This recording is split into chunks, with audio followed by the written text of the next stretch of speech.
Welcome to divine news. నేను నీలిమా. ఇక details చూస్తే నార్సింగి నేషనల్ హైవే 44 జాతీయ రహదారి వర్షానికి కోసుకుపోయిన రోడ్డును మరియు హవేలీ గణపూర్ మండలంలో ఎంపీ రఘునందన్ రావు పరిశీలించారు. జిల్లాలోని వివిధ మండలాల్లో భారీ నుంచి అతి భారీ వర్షం కారణంగా రామన్పేట, నార్సింగ్, హవేలీ గణపూర్లోని ధూప్ సింగ్ తాండా, నక్కవాగు, బూరుగుపల్లి గ్రామాల్లో విస్తృతంగా ప్రకటించిన రెవెన్యూ వ్యవసాయ అధికారులు ఇచ్చిన అంచనా ప్రకారం వేల ఎకరాలు పంట పొలాలు నీట మునిగి రైతులు నష్టపోయారని ఆవేదన వ్యక్తం చేశారు.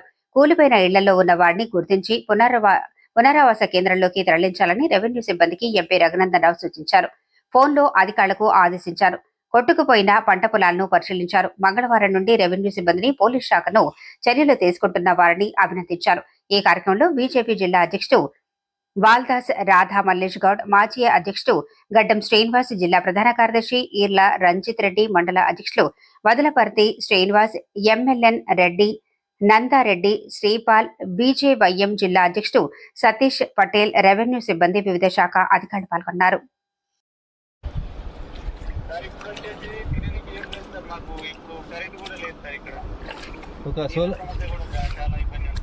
ఓకే, కరెంట్ వెళ్తే మాట్లాడినా వస్తారు. సాయంత్రం వరకు క్లియర్ అవుతుంది కరెంటు. అటువైపు నుంచి వేరే ఫీడర్ కనెక్షన్ కలుపుమని చెప్తాను. ఇప్పుడు ఇవి లైన్లు అయితే రావు. ఇవి లైట్ ఉందా? రాత్రి సోలార్ లైట్ వెలిగిందా?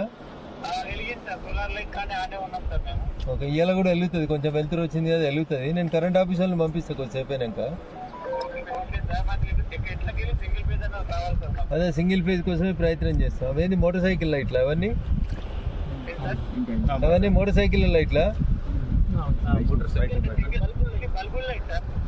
ఓకే, సింగిల్ లైట్లు వేపిమంటావు నువ్వు, అంతే కదా? సింగిల్ ఫేజ్ వేపిస్తా. మీరు జాగ్రత్త, ఇటు రాకుర్రి నీళ్ళ దిక్కు.